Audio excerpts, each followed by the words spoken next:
Le métal, on en est entouré.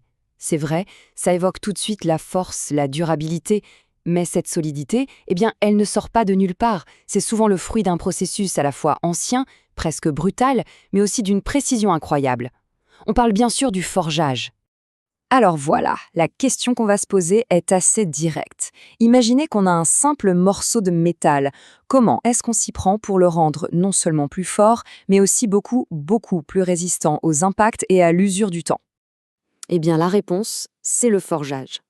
Mais attention, on ne parle pas juste de modeler le métal comme on le ferait avec de la pâte à modeler, hein. Non, non.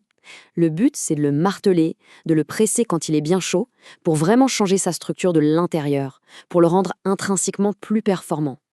Ok, mais on pourrait se dire, pourquoi se compliquer la vie à taper sur du métal comme des forcenés, alors qu'on pourrait juste le faire fondre et le couler tranquillement dans un moule? C'est une bonne question. La réponse, elle se trouve dans ce qu'on pourrait appeler la force cachée du métal, une force que seul le forgeage arrive à libérer. Cette phrase, elle dit tout. Un métal forgé est plus solide, c'est clair, mais aussi plus ductile. Qu'est-ce que ça veut dire? Eh bien, ça veut dire qu'il peut se déformer un peu sans casser net. Et surtout, il encaisse beaucoup mieux la fatigue et les chocs à répétition. C'est vraiment ça la différence entre l'outil qui va nous accompagner toute une vie et celui qui va lâcher au premier gros effort. Alors, quel est le secret? Le truc, c'est que ça se passe au niveau microscopique. Il faut imaginer l'intérieur du métal comme plein de petits grains collés les uns aux autres. Quand on forge, la force qu'on applique vient briser ces grains, les raffiner, les rendre plus petits, plus serrés. L'analogie avec la pâte à pain est parfaite. Plus on pétrit, plus la structure devient homogène et solide. C'est exactement le même principe. Bon, maintenant qu'on a compris le pourquoi, voyons le comment. Pour arriver à ce résultat, il y a en gros deux grandes méthodes, deux approches qui s'opposent un peu. D'un côté, on a le choc et de l'autre, la pression. Alors, le choc, c'est le domaine des marteaux. On parle d'un impact hyper rapide, très violent. L'effet, c'est que ça va surtout déformer la surface de la pièce. En face, on a les presses. Là, c'est tout l'inverse. C'est une pression continue, beaucoup plus lente, mais absolument gigantesque. Elle va travailler le métal en profondeur, jusqu'au cœur de la matière. Forcément, on n'obtient pas la même chose. Et là, on voit très bien la différence de philosophie. D'un côté, ce marteau-pilon traditionnel, c'est la force brute, rythmée, presque un héritage du passé. Et de l'autre, cette presse hydraulique moderne, c'est un monstre de puissance, mais une puissance totalement maîtrisée. On change vraiment d'échelle. Revenons sur les machines à choc un instant. Il y a un engin qui porte un nom assez sympa, le mouton.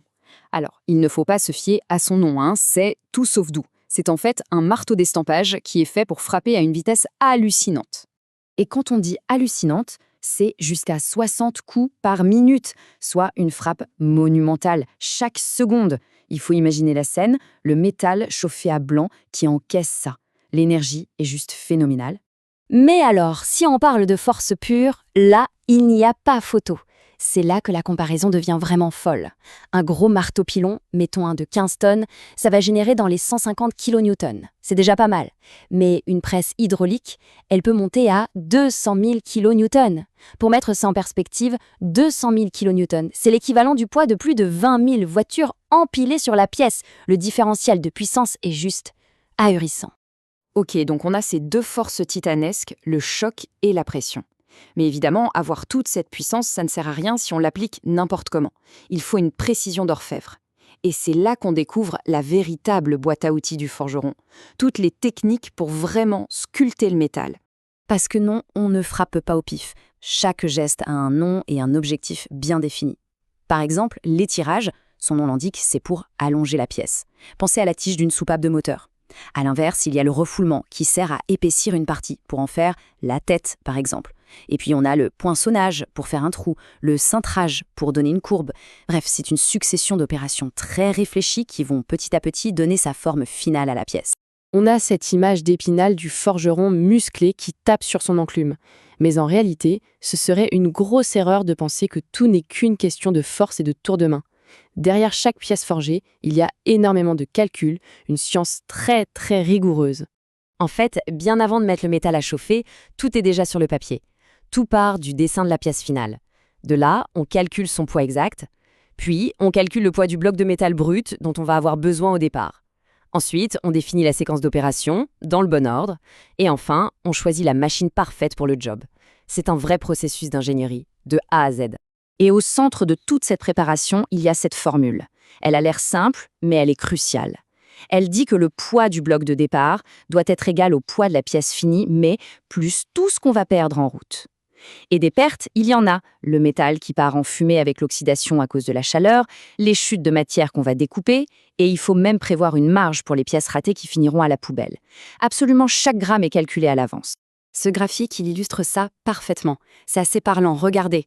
Pour une pièce un peu complexe, il n'y a que 65% du bloc de métal de départ, c'est la grosse partie violette, qui va réellement constituer la pièce finale. Un quart entier, en vert, ce sont juste des chutes. Et les petites parts qui restent, eh bien, c'est ce qui est perdu par oxydation ou mis au rebut. Ça veut dire que près d'un tiers de la matière première ne se retrouve pas dans le produit fini. C'est énorme. Et tout ça, c'est prévu dès le départ. Et tout ça nous amène à une dernière réflexion. Le forgeage, en fait, est absolument partout autour de nous, souvent là où on ne s'y attend pas. Dans les clés de la voiture, les bielles du moteur et même dans les instruments de chirurgie.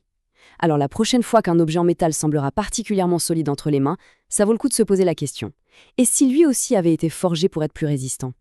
Parce que c'est vraiment là, dans ce mélange de force brute et de science millimétrée, que se trouve le secret de la véritable robustesse.